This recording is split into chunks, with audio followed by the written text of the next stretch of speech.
da série Vozes da Minha Cabeça. Se você tem um insight, aviso, opinião ou algo que o valha, não desperdice. No vídeo de hoje falaremos sobre questões que me chamam a atenção: racismo e liberdade religiosa.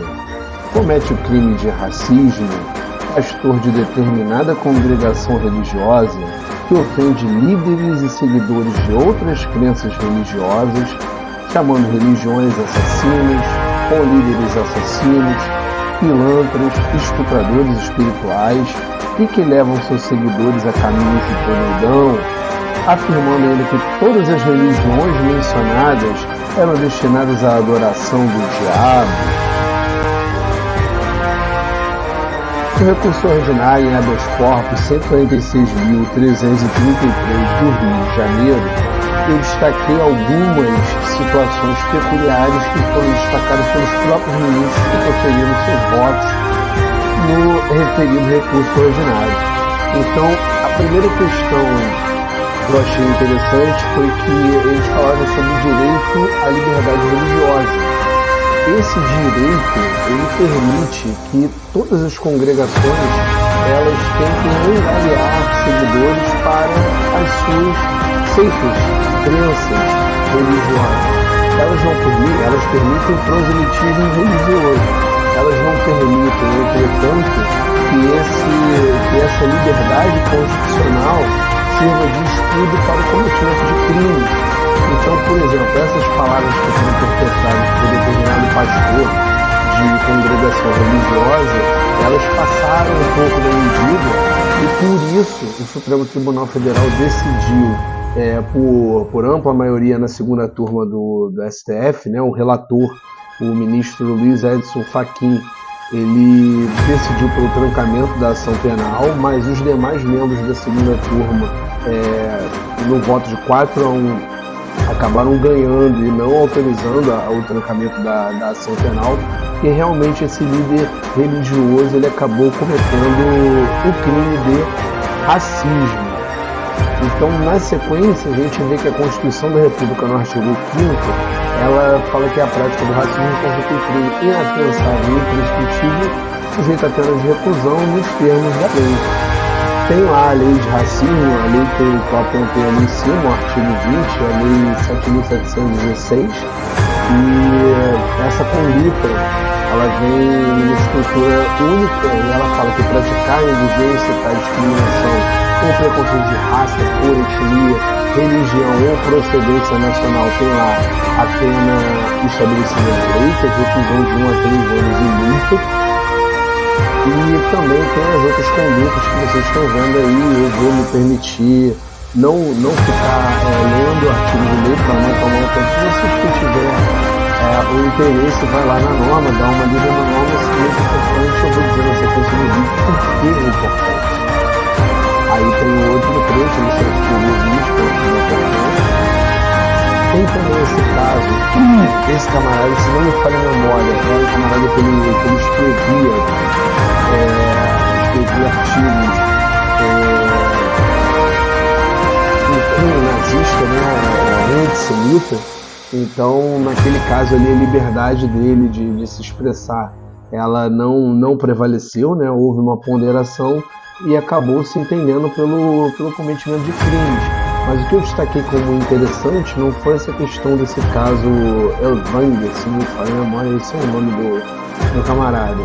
A questão aí é, com a definição e mapeamento do genoma humano, cientificamente não existem distinções entre homens, seja pela segmentação da pele, formato dos olhos, alturas, pelos, ou por quaisquer outras características físicas, visto que todos se qualificam como espécie humana. Isso daí é muito importante, principalmente para a prova de formação humanística.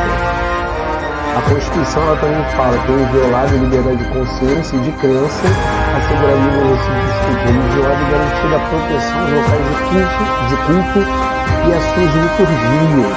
E ninguém será privado de direitos como de crença religiosa ou de convicção filosófica ou política, salvo se as invocar para os inícios de obrigação legal pelos impostos, ou recusar-se a cumprir prestação alternativa fixada em lei. O caso clássico aí é o caso em que, na época do serviço militar obrigatório, aquele que se enquadra lá na questão da lei, ele alega uma questão filosófica para não cumprir aquele serviço militar obrigatório, só que tem uma prestação alternativa. Ele também não quer cumprir essa prestação alternativa, então ele é privado de direitos.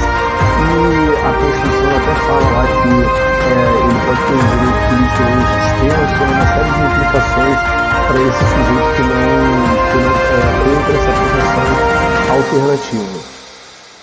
Também fala que a liberdade de consciência consiste na liberdade de opção, de convicções e de valores.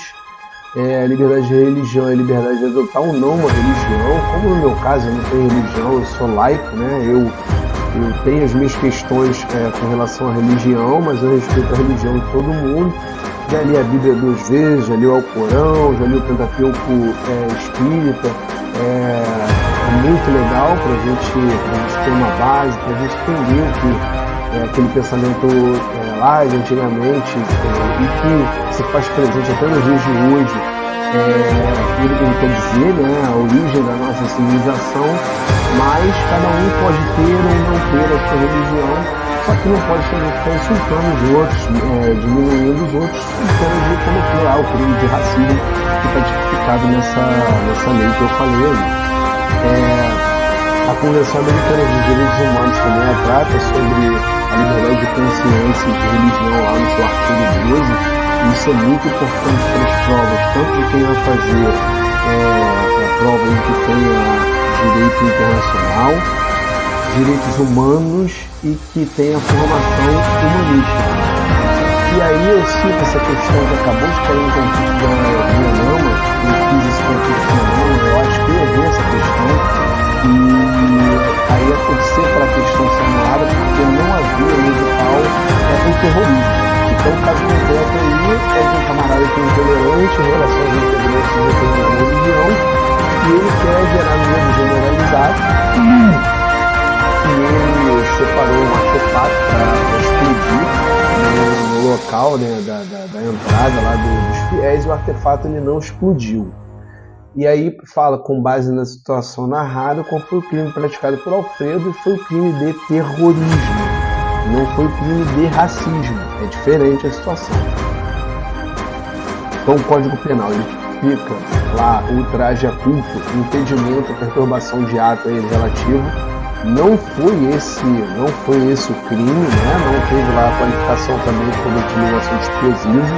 Na verdade há um tipo específico, e esse tipo específico está realmente na lei de terrorismo, que está lá tipificando lá os atos de terrorismo, usaram, ameaçar usar, transportar, guardar, portar ou trazer consigo explosivos, gases tóxicos, venenos, conteúdos biológicos, químicos, nucleares ou outros meios capazes de causar danos ou promover destruição em massa. Então, pelo tipo, dá para ver que é um crime formal, ele não exige resultado naturalístico. Então, o simples fato dele colocar o artefato lá na entrada daquele local já causou lá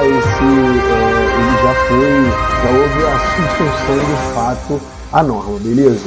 Forte abraço aí a todo mundo, lembra de deixar aquele like, se inscrever no canal, ativar o sininho de notificações e deixar o comentário embaixo para o vídeo, valeu? Vai ver o canal, você vai estar. Até a próxima.